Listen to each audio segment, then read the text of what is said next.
लड़की बड़ी पढ़ी लिखी रही। ससुराल में जब वे पहुंची, ज्यादा ना 2-4 ही दिन भय। एक दिन लड़की आंगन में बैठी बैठी श्रृंगार कर रही थी, श्रृंगार, और उसका जो छोटा सा देवर था वो दूर से खड़ा खड़ा देख रहा था। और जैसी में लड़की ने क्रीम निकाली, उसने देख लिया। अच्छा, जहां से पहले कभी देखी तो थी नहीं। सामने पहुंचे, हाथ करो, बोले भाभी थोड़ी थोड़ी। सब लड़की ने हाथ में रख दी। अबे बाहर निकल के आए, पहले उन्होंने खूब देखी, फिर जा तरफ बा तरफ देखो, और जब ना कोई दिखानो तो पहले तो धीरे धीरे चाटी, और फिर जीभ निकाल के पूरी चाट रही। दोबारा फिर सामने पहुंचे, हाथ करो, बोले थोड़ी थोड़ी। सब लड़की ने फिर रख दी। अब की बार तुमने देखी ना, जीभ निकाली अंदर। तीसरी बार फिर सामने पहुंचे, और जैसे सामने हाथ करो, सब लड़की गुस्सा ही निकाला, एक तमाचो दो, पागलो, कितनी बार क्रीम देते रहे। सब रोबत भाई अपने भैया के पास पहुंचे, बिना पढ़े लिखे बेहुरा है, वे खेत में हल चला रहे हैं। और जैसे उन्हें रोबत देखो, पूछ लिया क्यों रो रहा है? बोले हमें भाभी ने मारा है। जब आप दो 3-4 दिन आए ना भाई, और लड़ाई शुरू। गुस्सा की माए भी चले, डंडा तो हाथ में रहे। घर पे पहुंचे, सब पूछी बताई तो कुछ ना, पहले ही 3-4 है। बाद में पूछी क्यों मारा, मेरे भाई को क्यों मारा? वो लड़की बोली मैं आंगन में बैठी बैठी श्रृंगार कर रही थी, आपके भाई आए, इन्होंने हमसे क्रीम मांगी, मैंने दे दी।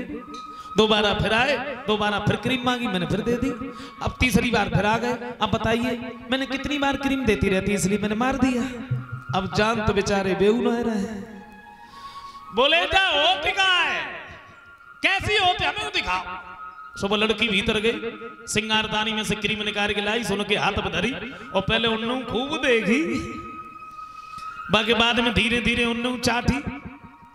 सो भैया नजदीकी खड़े रहे, गाला में एक तमाचो दो, चल। अगर ऐसी रूखी खाए तो जाइए कहां से, ऐसे ना खाई जा, रोटी में चुपरी खाई जाती, संजय सवेरे खा। सोची हम कहां फंस गए। मेरे कहने का मतलब सिर्फ एक है, लड़की अगर पढ़ी लिखी है तो लड़का भी पढ़ा लिखा बड़ा जरूरी है। हाँ, सबने यही सलाह मिलाई है। बसदेव जी के बड़े अच्छे विचार हैं, लेकिन एक कवि ये कहते हैं, माफ करें, जो रिश्ते में दामाद होते ना, दामाद,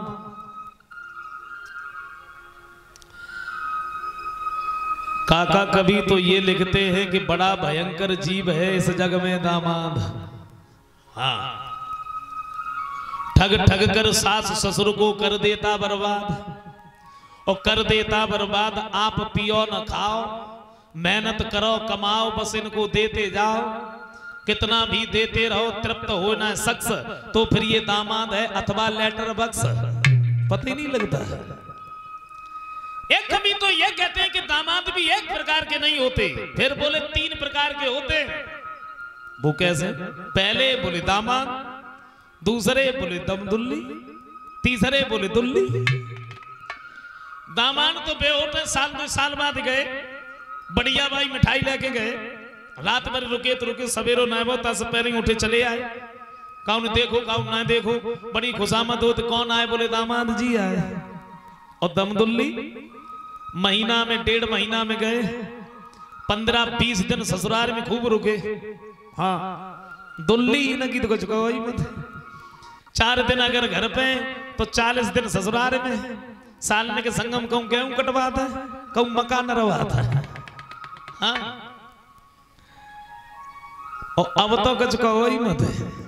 ससुराल सुख की सार, पर दिना 2-4 जाना देना हो जाए से सास हाथ में झोला पकड़ा देती, बोले परे परे क्या कर रहे, सब्जी ले आओ बाजार से। अब तो कुछ मत को, ससुराल में जा रहे, उधर से सास का फोन आ गया, बोले दामाद जी कहाँ हैं आप? बोले कहीं नहीं, मार्केट से निकल रहा हूं। सास बोली हमने तो घर पे दाल बनाई है, जो सब्जी खाओ सो पे ले आइयो। बाद में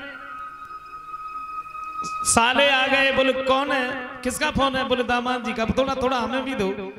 बोले जीजा जी कहाँ हो आप? बोले मार्केट से निकल रहा। जे जाओ से बोले ऐसा करियो 2-4 बियर और डाल रही हो जाओ से कहा मजे तो फिरेंगे बार बार। लो जी कर लो बात।